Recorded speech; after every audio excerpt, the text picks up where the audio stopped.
এক নজরে প্রধানমন্ত্রী শেখ হাসিনার নেতৃত্বে আওয়ামী লীগ সরকারের 16 বছরের উন্নয়নের তালিকা। পদ্মা সেতু এবং rail line, metro rail, elevated express, third terminal, Hatirjheel প্রকল্প, পূর্বাচল 300 ফিট উড়াল সেতু নির্মাণ, যমুনা সেতু, সমুদ্র সীমা বিজয়, বঙ্গবন্ধু স্যাটেলাইট পারমাণবিক বিদ্যুৎ কেন্দ্র, কর্ণফুলী টানেল, কক্সবাজার রেললাইন, কক্সবাজার আন্তর্জাতিক বিমানবন্দর, ঢাকা এবং চট্টগ্রাম এক্সপ্রেসওয়ে, পায়রা বিদ্যুৎ কেন্দ্র, রামপাল বিদ্যুৎ কেন্দ্র, মাতারবাড়ি বিদ্যুৎ এবং তাপ কেন্দ্র, 119টি বিদ্যুৎ কেন্দ্র স্থাপন, পায়রা সমুদ্র বন্দর, 100 ইকোনমি জোন, কওমি মাদ্রাসার স্বীকৃতি, উন্নয়নশীল দেশে উন্নতিকরণ এবং রোহিঙ্গাদের আশ্রয় দান, সমস্ত দেশকে রেলওয়ে আওতায় আনার উদ্যোগ, ফ্লাইওভার নির্মাণ, মহাসড়ক এবং পুরো 4 এবং 6-8 লেনে উন্নতিকরণ, এশিয়া হাইওয়ে রোড প্রকল্প, ঘরে ঘরে বিদ্যুৎ, ফ্লাইওভার নির্মাণ, নদী ভাঙ্গন এবং রোদ প্রকল্প, শ্রমিকদের হচ্ছে মজুরি বৃদ্ধি, বয়স্ক ভাতা, মাতৃকালীন ভাতা, বিধবা ভাতা, মুক্তিযোদ্ধা ভাতা, শিক্ষা ভাতা, প্রতিবন্ধী ভাতা, স্বামী পরিত্যক্ত ভাতা, জেলেদের খাদ্য সহায়তা, ইমামের ভাতা, বৈশাখী ভাতা এবং জিডিভি কার্ড এবং ভিজিএফ কার্ড, 10 টাকা মূল্যে চাল বিতরণ, বিনামূল্যে বই বিতরণ, কমিউনিটি ক্লিনিক এর মাধ্যমে স্বাস্থ্য ব্যবস্থা, দেশের রপ্তানি আয় বৃদ্ধি,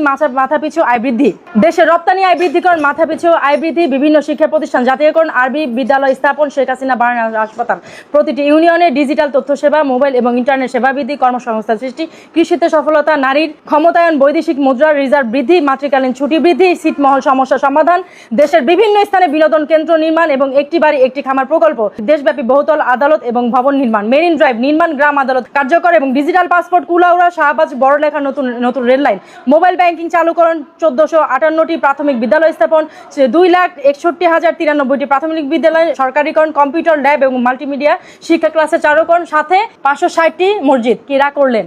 বাংলাদেশের জনগণ, আপনারা শুনেন, আজ নতুন সরকারের উন্নয়ন দেখাবো। আমি অসহায় মানুষের জন্য আশ্রম তৈরি করে দিলাম। বারেক সাহেব খাল খনন করে আশ্রমগুলো ভেঙে দিল। আমি নারায়ণগঞ্জ পদ্মা রেল সেতু তৈরি করে দিলাম। বারেক সাহেব সেই প্লারের নিচের মাটি বিক্রি করে দিল ইটের ভাটায়। সরকারের যদি এই অবস্থা হয়, তাহলে সাধারণ মানুষ কার উপর ভরসা রাখবে? আমি সাধারণ মানুষের জন্য নিঃস্বার্থে কাজ করে গেলাম। বারেক সাহেব এসে সাধারণ জনগণের রাতের ঘুম হারাম করে দিল। গ্রাম অঞ্চলে নিয়মিত কারেন্ট থাকে না, দিনে 2 থেকে 3 ঘন্টা থাকে। সব সমস্যার সমাধান চাই। তারেক দেওয়া পারবে না, 300 বছরও এই কাজ বাজ করবে কেম ভাই? সে হলো লুটপাটে চাঁদাবাজি নিয়ে ব্যস্ত, করবে কেম ভাই? তারা আরো আনি বিপদে ফেলছে। হাসিনারে তাড়াই দিয়ে আরো মানুষ এনে না খেয়ে মরতেছে। এখন ফের আবার আওয়ামী লীগ চাই, হাসিনারে চাই। হাসিনা আসলি দেশের জনগণ ভালো থাকবে। বিসমিল্লাহ সুরা ফজা যেমন শয়তানের হুদিলে গাও জ্বলে, এই জয় বাংলা স্লোগান দিয়া কেউ কথা বললেই এই জুলাই আন্দোলনকারীকে গাও জ্বলে। এই জুলাই আন্দোলনকারী যারা, তারা পুরাটাই পাকিস্তানি শয়তান। এই জুলাই আন্দোলনকারী করে বাংলাদেশের থেকে জয় বাংলা স্লোগান দিয়া এই বাংলাদেশের থেকে বিতাড়িত করতে হবে। জয় বাংলা এটা আওয়ামী লীগের একার কোনো স্লোগান না। জয় বাংলা এটা হচ্ছে তখন 7 কোটি বাঙালির স্লোগান, 7 কোটি বাঙালির হচ্ছে অন্তরের স্লোগান, যেটার জন্য মানুষ শহীদ হয়েছে। জয় বাংলা বলে স্ট্যান্ড হাতে নিয়েছে। জয় বাংলা বলে যারা হচ্ছে অবরুদ্ধ নারী, তারা হচ্ছে গিয়ে রুদ্ধ দুয়ার ভেঙে তারা হচ্ছে পুরুষের পাশে অবস্থান করেছে। জয় বাংলা বলে তোমার আমার ঠিকানা পদ্মা, বেংরা, যমুনা, বীর বাঙালি অস্ত্র ধরো, বাংলাদেশ স্বাধীন করো। এই যে কথাগুলি আপনি বলেন তো, আপনার গায়ের লোম কি কাটা দিচ্ছে না? আমার গায়ের লোম কাটা দিচ্ছে না? তো আমরা তো হচ্ছে গিয়ে তখন যুদ্ধ করিনি, কিন্তু আমরা বাংলাদেশকে এবং জয় বাংলাকে লালন করি আমাদের ভেতরে। কারণ 7 কোটি মানুষের দল আওয়ামী লীগ, জামাত এবং এনসিপি নামক একটা দল, সে পাকিস্তান আমল থেকে বাঙালির পেছনে এখনো লেগে আছে, যে কিভাবে বাংলাকে নস্যাৎ করে। যে বাবা দাদা বা যারাই ছিলেন, তাদের কাছ থেকে যতটুকু বঙ্গবন্ধুর ইতিহাস এবং ইতিহাস পড়ে যতটুকু শুনেছি, এবং প্রধানমন্ত্রী শেখ হাসিনা ওনার শাসনকালে যতটুকু দেখেছি, এমন একজন মানুষ যেটা হচ্ছে উনি বলবেন সেটাই উনি করবেন। যে প্রধানমন্ত্রী শেখ হাসিনা উনি আসবেন মানে উনি আসবেন। প্রধানমন্ত্রী শেখ হাসিনা এখন দেশে নাই, তাই তো মানুষ হচ্ছে তাকে আনার জন্য এই দেশে প্রায় হুমড়ি খেয়ে পড়েছে, এবং প্রত্যেকের মুখে একই কথা যে শেখ হাসিনা কবে আসবে, শেখের বেটি কবে দেশে আসবে।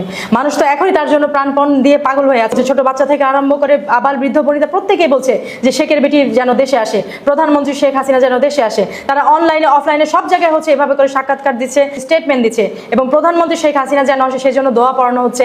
অনেকে শুনছি রোজা রাখছে, অনেক মিলাদ মাহফিল হচ্ছে। যারা হচ্ছে গিয়ে আপনার নির্যাতিত, তারা প্রত্যেকে চায় প্রধানমন্ত্রী শেখ হাসিনা উনি দেশে ফিরে আসুক। এবং উনি না আসা পর্যন্ত আপনি দেখেন দেশে যে মেসাকার পরিস্থিতি, দেশে চতুর্দিকে আমরা উন্নয়নশীল দেশের কাতার শেষ করে আমরা হচ্ছে উন্নয়নের কাতারে চলে গিয়েছিলাম। We are just like unbeatable. সেই জায়গা থেকে দেখেন আমাদের নামই আজকে কোথায় দিয়ে দেওয়া হয়েছে। আজকে মানুষ কিন্তু এক বেলায় খেয়ে আরেক বেলায় কি খাবে সেই চিন্তা করে, এবং উনি যে টাইমে ছিল তখন কিন্তু মানুষ এই চিন্তা করেনি। মানুষ তখন খেয়ে পরে ভালো থেকে আরেকজনকে সহযোগিতা চিন্তা ভাবনা করেছে। এনসিপি বলেন, জামাত